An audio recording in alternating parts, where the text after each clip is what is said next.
Hey, what's up, Salt Strong family? This is Pat Ogletree, and in this video I want to talk to you about a subject that there really isn't that much information on, but yet it is important, and that is rod maintenance. Now, when it comes to maintenance, there's a lot of discussion when we talk about reels, when we talk about boats, and other types of equipment when it comes to fishing. Now, rod maintenance is not one of those things a lot of people talk about, and that might be because people think that there is no maintenance on these rods. Once you buy them, you could just use them until they break, and that's it. But there are some things that you can do that will extend the life of this rod, and you can get your money's worth out of it. Now, what I'm going to do is I'm going to talk about three basic levels of rod maintenance. The first is going to be your bare minimums, what you should do every single time that you go out fishing. The next is going to be some intermediate stuff, and then at the very end I'm going to talk about some advanced stuff, and I'm going to give you a quick hack that's going to help make all of this easier at the end of the video. So the first thing that we want to do, the basic thing that we want to do, is after every single trip, especially when it comes to inshore saltwater fishing, is you want to rinse your equipment off.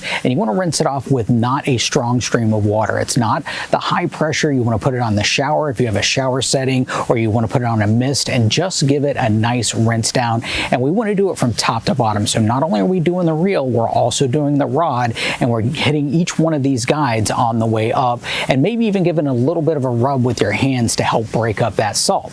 Now that's it. That's basically the bare minimum that you need to be doing every single time that you take it out. Just that little step in itself is going to help extend the life of this rod tremendously. Now, when it comes to more advanced stuff, what we need to do is take the reel off of the rod, and then we're going to wash it. We're going to actually go in there and use some soap and water and a rag and some towels, and we're going to wipe this thing down. We're going to wash the whole thing down.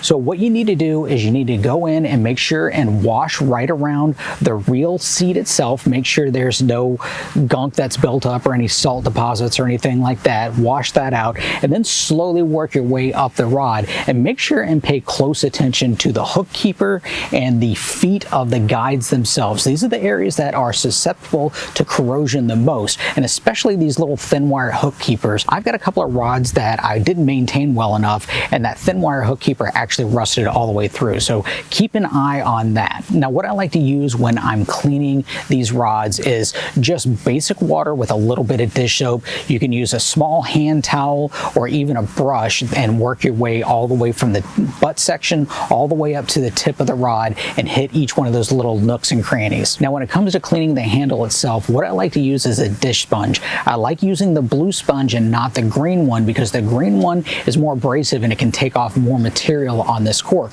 And when it comes to cleaning the cork, I don't do it that often, just as needed, because every time that you're cleaning this, you're removing a small bit of that material, and I don't want to misshape that guide, so you got to be careful when you're cleaning it. Another thing that works really good on this is a magic eraser, and I've also heard baby wipes work good. Now, I've never tried that, but a nice dish sponge or even a towel with some pressure on it will clean that cork. Now, I like to do a thorough cleaning like this probably about once every 6 months. That way, if there is some corrosion on the reel, you'll catch it before it really does any serious damage. Now, again, if you're rinsing your equipment after each one of your trips, this is really going to drastically reduce the amount of corrosion that's going to build up on these rods to begin with. Now, moving on to some more advanced maintenance on a rod. Now, I don't do this, but I know there's some people that really like to go the extra mile and really maintain their stuff. And the first one is using a cork sealer on their rods. So the cork sealer will actually keep this cork from degrading, and it will make it last a lot longer. So if you really want to keep your rods a long time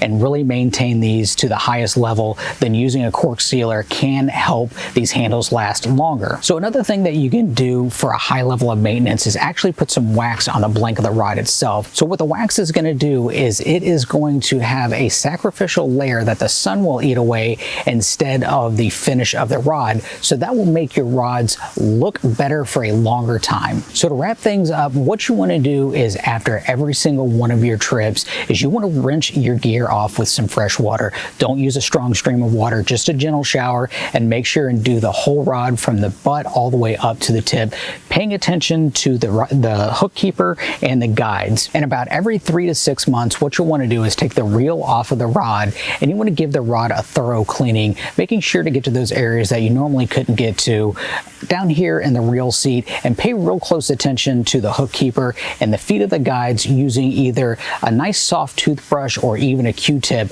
and work the area really good.